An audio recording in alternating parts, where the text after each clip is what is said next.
Bom dia! Olá, meu amiguinho, tudo bem com você? Eu te saúdo com a graça e com a paz do nosso Senhor Jesus.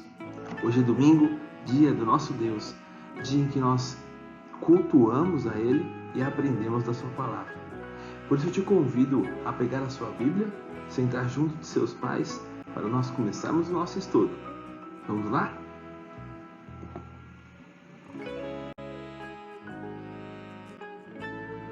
Hoje o nosso estudo se dará nos capítulos 6 e 7 do primeiro livro de Samuel.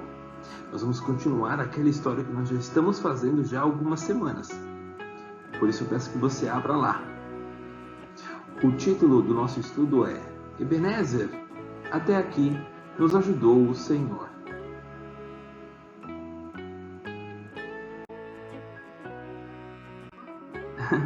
Mas antes da gente começar a estudar, vamos recapitular tudo quanto aconteceu, ou pelo menos aquilo que nós já estamos estudando no correr das semanas.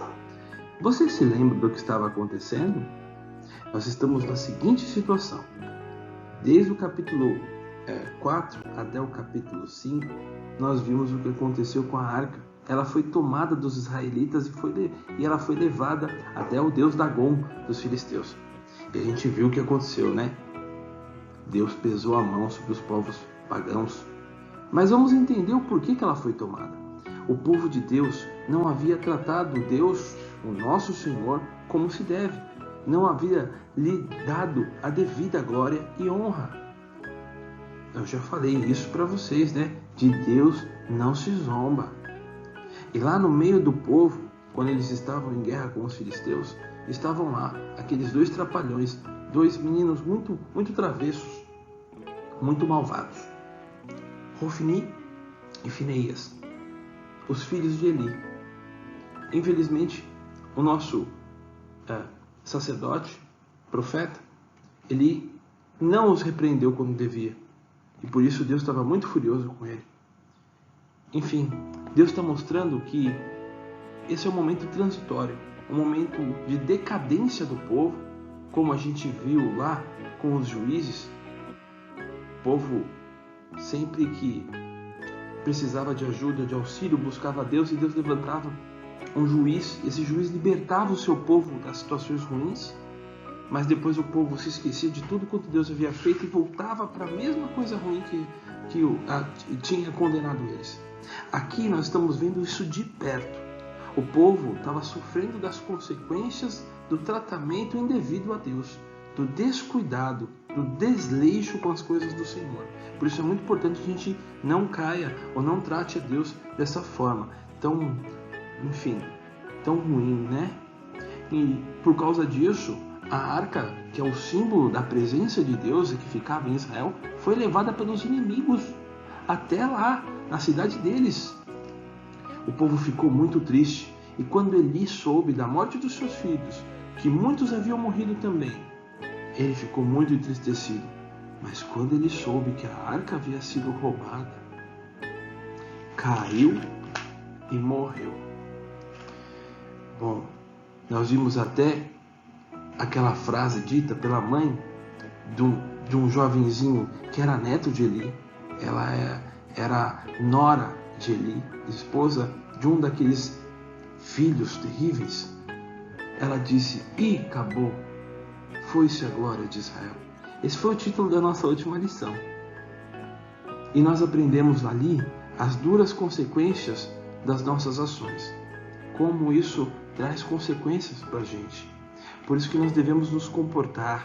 Por isso que nós devemos nos debruçar sobre a palavra e aprender como se trata a Deus, como se deve tratar a Deus, como nós devemos cuidar e zelar pelas suas coisas, como nós devemos ser obedientes aos nossos pais, como nós devemos buscar a Deus a todo tempo.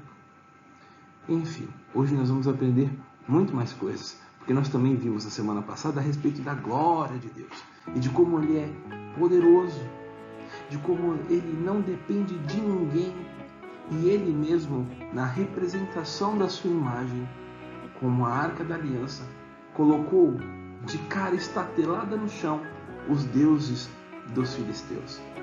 E os filisteus estavam assustados porque eles estavam adoecendo. E hoje a gente vai dar continuidade a essa história. Vamos lá?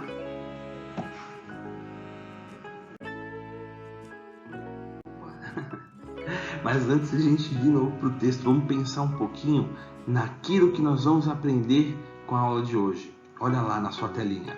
Primeiro, olha só, hein? Memorize isso porque eu vou perguntar lá no final, hein? Primeiro, nós vamos aprender a abandonar os nossos ídolos e de que isso é necessário, é muito importante. Segundo, nós vamos aprender que nós devemos buscar e confiar somente no Senhor, o nosso Deus. E o terceiro, vem uma reflexão muito interessante que nós vamos fazer no finalzinho desses 4 capítulos que nós estudamos. Na primeira parte da semana passada, que nós já revimos no slide anterior, e o que nós vamos ver no dia de hoje. Nós vamos fazer uma reflexão muito importante. Pense nessa pergunta. Quem poderia estar perante o Senhor, este Deus santo?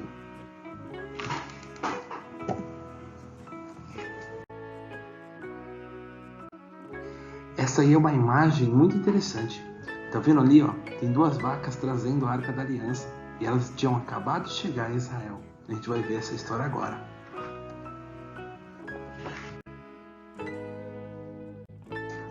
Vamos lá. Capítulo 6 do primeiro livro de Samuel. Capítulo 6, a partir do verso 1. É muito importante que você esteja com a sua Bíblia, viu, amiguinho? Viu, amiguinha? Vamos lá, vamos comigo. Primeiro versículo. Diz assim a palavra de Deus. 7 meses esteve a arca do Senhor na terra dos filisteus. Estes chamaram os sacerdotes e os adivinhadores e lhes disseram: que faremos da arca do Senhor? Fazendo-nos saber como a devolveremos para o seu lugar. Enfim. 7 meses então. Aqui alguns entendem que pode ter sido um período muito maior, porque o número 7 ele tem um significado muito especial para os israelitas. Mas vamos entender que passou um grande período aqui. A arca ficou lá já junto dos filisteus por um bom tempo. E isso trouxe muitas doenças ao seu povo, inclusive aos seus príncipes. Por isso eles estavam desesperados para devolver a arca. Eles precisavam tirá-la de lá, porque eles estavam adoecendo e morrendo por conta disso. E quem que eles chamaram para consultar? Adivinhadores. Pessoas que nós entendemos, à luz da palavra de Deus, que não devem ser ouvidas, nem devem ser consultadas.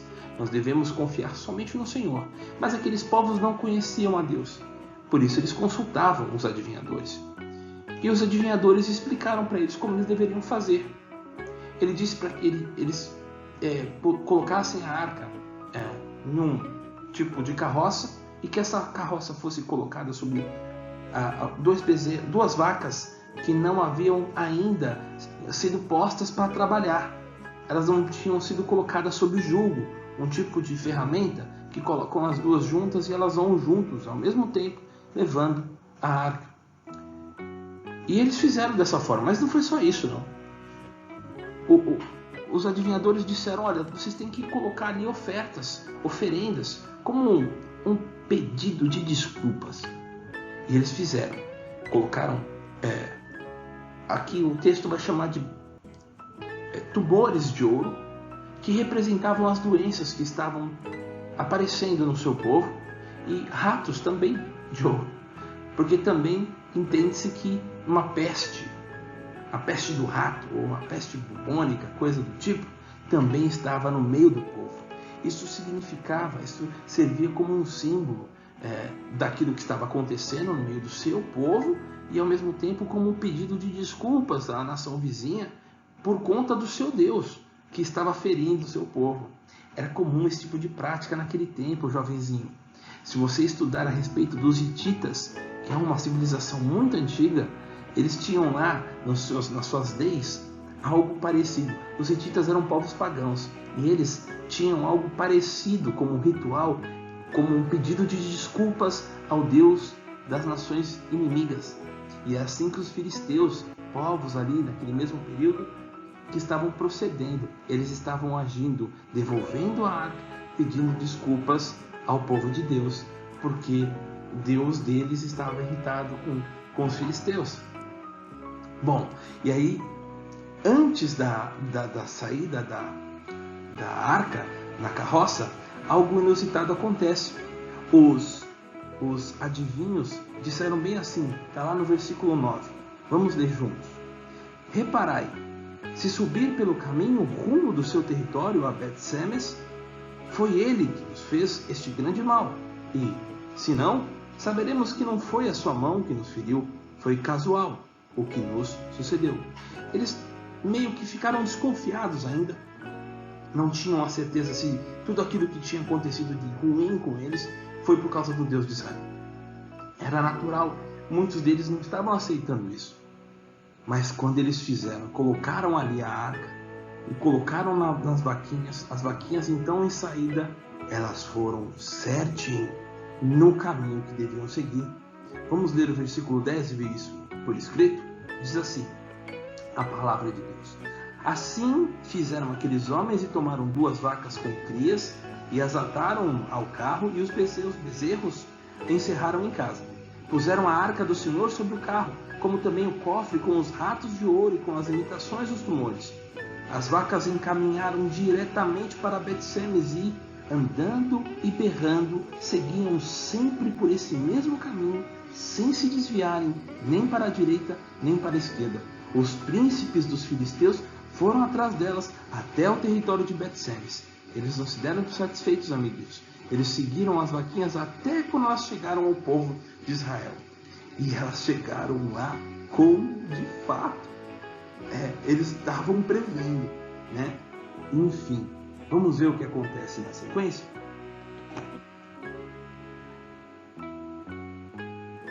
A partir do versículo 13. Andavam os de Bet-Semes fazendo a cega do trigo no vale. E a cega era a colheita do trigo. E levantando os olhos, viram a arca. E vendo-a, se alegraram muito. Então o povo se alegra por demais, porque o símbolo de Deus, a manifestação da sua presença, havia retornado para os israelitas. E o pior, quer dizer, o melhor, não tinha ninguém ali com eles. Elas voltaram junto dos animais, com ofertas ali, com ouro. Deus havia retornado para o seu povo. E a gente pode entender por conta própria. Óbvio, Deus faz o que Ele bem entende, faz o que quer. Deus não é algo que nós temos como uma imagem, um desenho ou algo que possa ser representado. Deus tem a sua própria, prestem atenção, jovens, própria personalidade, suas próprias características. Deus se revela para nós na sua palavra. Enfim, chegando lá então os levitas se juntaram, o povo estava muito feliz, o povo estava vibrante porque a sua presença havia voltado até Israel, a glória que havia se dissipado, né? Aquele momento de tristeza agora passa, ele acaba passando porque o povo agora vibra, tendo o seu Deus, ou a imagem do seu Deus, a imagem no sentido espiritual, havia retornado até o seu povo. Mas algo de ruim acaba acontecendo. Vamos ver? A partir do verso 19 diz assim: Feriu o Senhor os homens de Bet-Semes, porque olharam para dentro da arca do Senhor. Sim, feriu deles 70 homens. Então o povo chorou, porquanto o Senhor fizera tão grande morticínio entre eles. E no verso 20 diz: Então disseram os homens de Bet-Semes, preste atenção agora, quem poderia estar perante o Senhor, este Deus santo? E para quem subirá desde nós? Essa é uma pergunta muito interessante, meu amiguinho. Essa é uma pergunta que vem em meio a uma tristeza, porque muitos homens morreram por não tratarem das coisas de Deus como se deve. Eles fizeram aquilo que não poderiam fazer. Eles tentaram ver, olharam para dentro das coisas que estavam na arca. Eles se aproximaram de Deus levianamente, sem poder fazer dessa forma. Não era assim. Não podemos tratar a Deus de qualquer forma, amiguinho. Aprenda isso. Não podemos tratar Deus de qualquer jeito. De Deus não se zomba. E isso serviu de lição para eles. Não é de qualquer forma que podemos nos achegar a Deus. Hoje nós podemos nos achegar a Deus por causa do nosso mediador, o nosso Senhor Jesus, que responde essa pergunta que eles fizeram. Mas nós vamos falar disso mais para frente. Vamos seguir?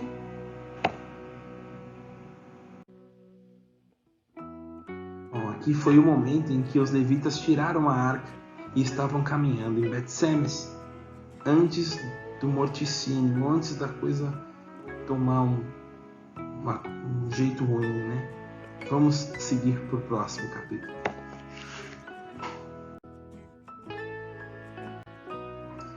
Pronto, chegamos no capítulo 7. Vamos ler o primeiro trecho?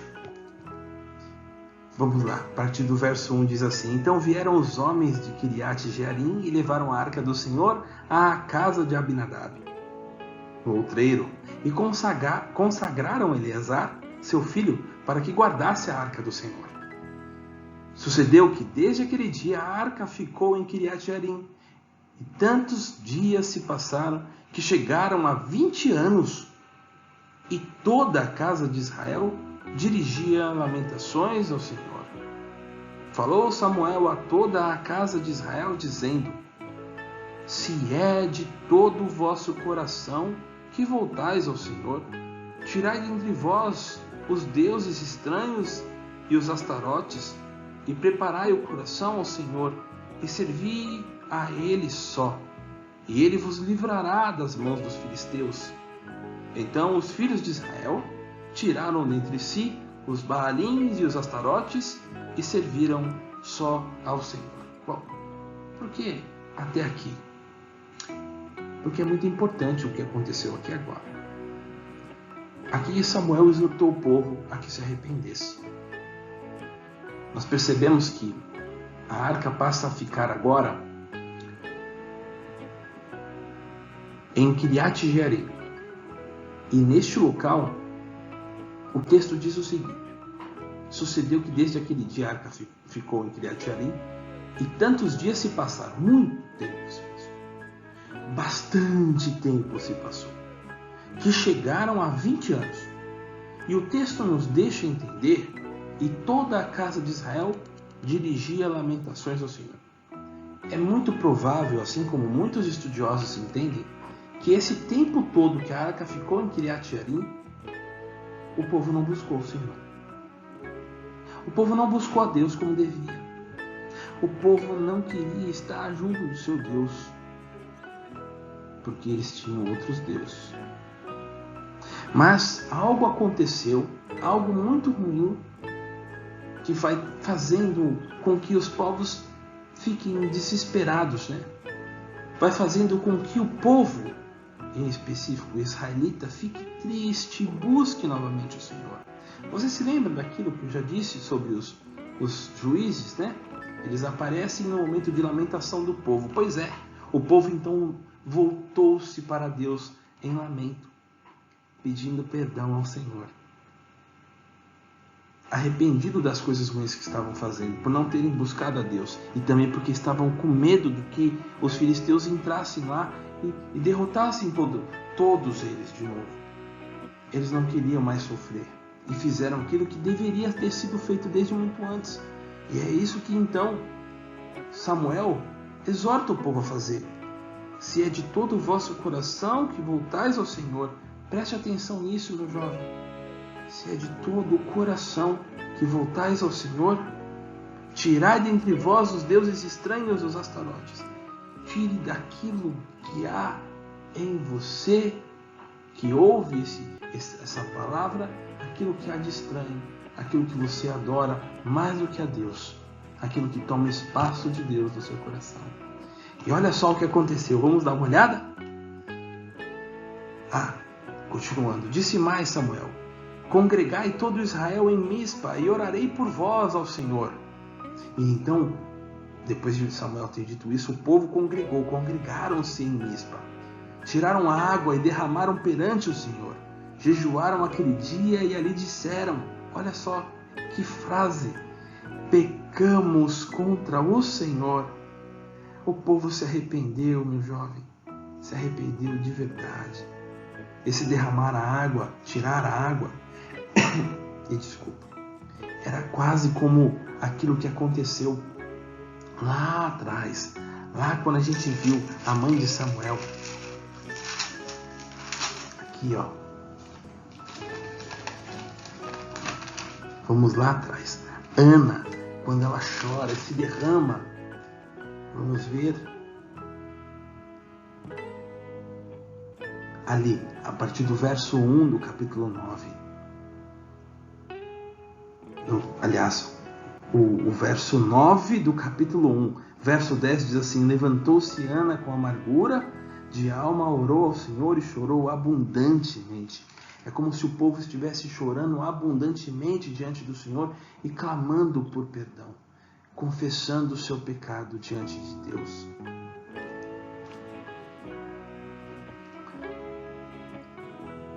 E diz assim, então: pecamos contra o Senhor. E Samuel julgou os filhos de Israel em Mispa. E no verso 7, quando, pois, os filisteus ouviram que os filhos de Israel estavam congregados em Mispa, subiram os príncipes dos filisteus contra Israel. E ouvindo que os filhos de Israel tiveram medo dos filisteus, então disseram os filhos de Israel a Samuel: não cesses de clamar ao Senhor nosso Deus por nós, para que nos livre das mãos dos filisteus. Tomou, pois, Samuel um cordeiro que ainda mamava, e o sacrificou em holocausto ao Senhor, e clamou Samuel ao Senhor por Israel, e o Senhor lhe respondeu. Enquanto Samuel oferecia o holocausto, os filisteus chegaram à peleja contra Israel, mas trovejou aquele dia, e com grande estampido sobre os filisteus os aterrou de tal modo que foram derrotados diante dos filhos de Israel. Saindo de Mispa, os homens de Israel perseguiram os filisteus e os derrotaram até abaixo de Bet-gar. Bom, perceberam o que aconteceu aqui? O povo clamou por perdão, o povo se arrependeu, o povo se livrou dos ídolos que tinha, o povo fez tudo aquilo que deveria ter sido feito, e Deus os livrou do mal. Mas preste atenção no detalhe: Samuel clamou por eles.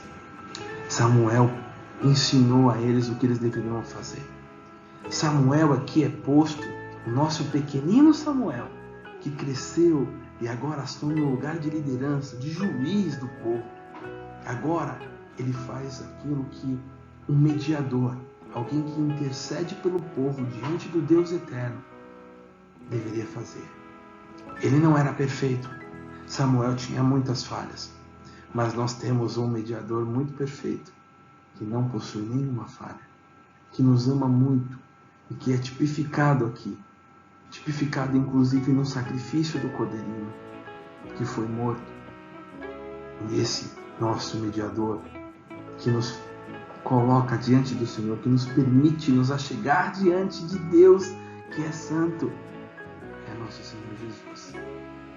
Mas vamos continuar. Essa imagem, meu amiguinho, ilustra a passagem a partir do verso 12. Vamos ler lá? Tomou então Samuel uma pedra e a pôs entre Mispa e Sem. E lhe chamou Ebenezer e disse: até aqui nos ajudou o Senhor. Assim os filisteus foram abatidos e nunca mais vieram ao território de Israel, porquanto foi a mão do Senhor contra eles todos os dias de Samuel. Esse trecho, ele marca o fim de um ciclo.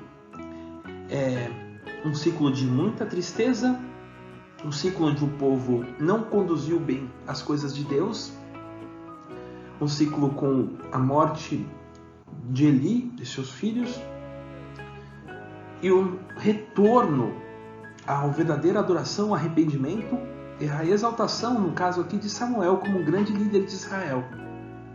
E é isso que a gente está vendo aqui agora. Nós vamos caminhar para o seu fim.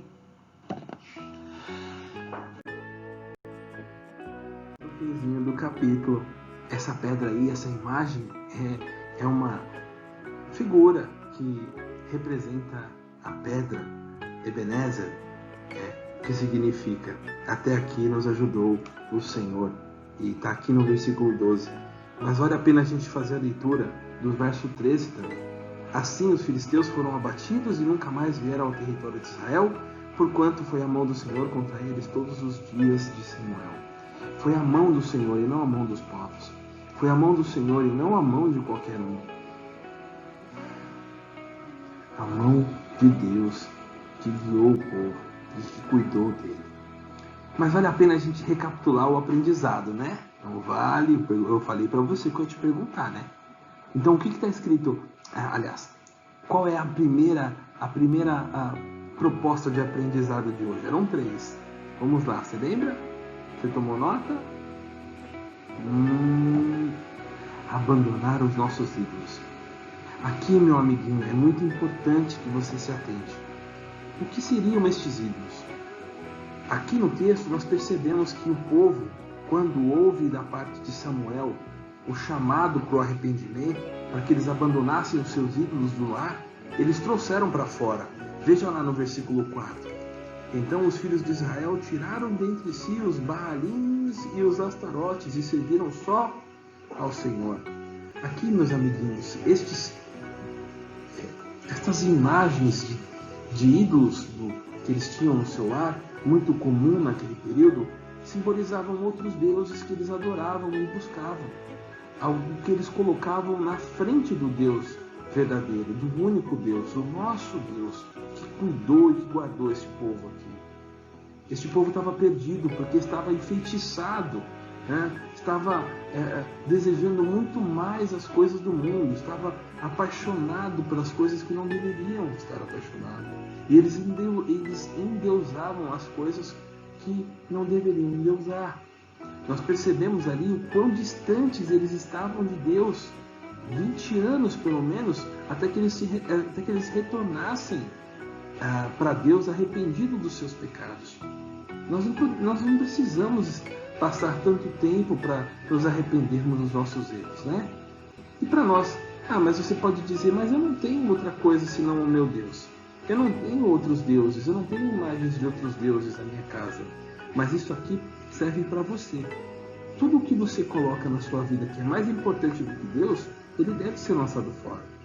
Nada pode ser mais importante do que o nosso Deus. Isso sim é abandonar os ídolos. Aquilo que nós colocamos à frente do nosso Senhor não pode ficar. Deus requer de nós a devida honra, a devida glória. E você viu que interessante? Se você parar para pensar, o povo não tratou a Deus como deveria. Não, e por isso Deus foi até o povo vizinho, foi levado. Mas lá, ele disciplinou os povos vizinhos, e os povos vizinhos devolveram a Deus, simbolizado na arca, até o seu povo, com maior honra do que Israel o tratou. Isso é para a vergonha do seu povo.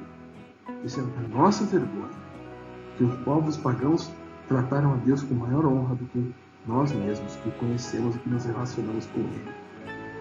Que nós nos arrependamos e saibamos seguir e servir o nosso Deus. O próximo é buscar e confiar somente em Deus. Quando o povo arrependido buscou e confiou somente no Senhor e não na força do seu poder, não no seu próprio braço, o que foi que Deus fez? Deus livrou o seu povo de grande prejuízo. Deus cuidou e guardou o seu povo. E assim é conosco. Nós devemos confiar somente no nosso Deus.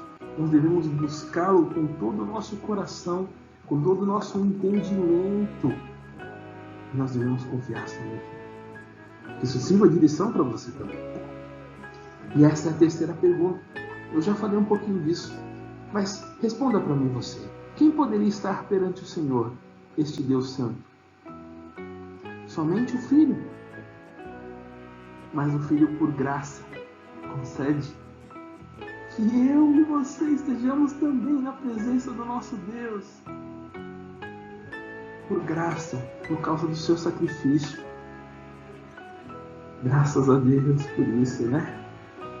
Louvado seja o nosso Deus e bendito seja o Cordeiro, Jesus Cristo, por tamanha dádiva, por tamanho privilégio.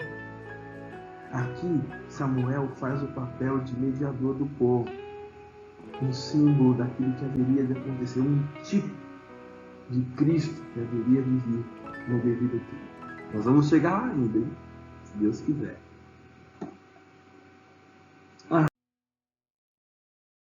Encerrou. Se Deus quiser, meu amiguinho, a semana que vem nós vamos estudar o capítulo 8, do capítulo 8 a 10 do primeiro livro de Samuel. Eu te espero até lá. Que você tenha um ótimo domingo na presença do nosso Deus. Um beijão.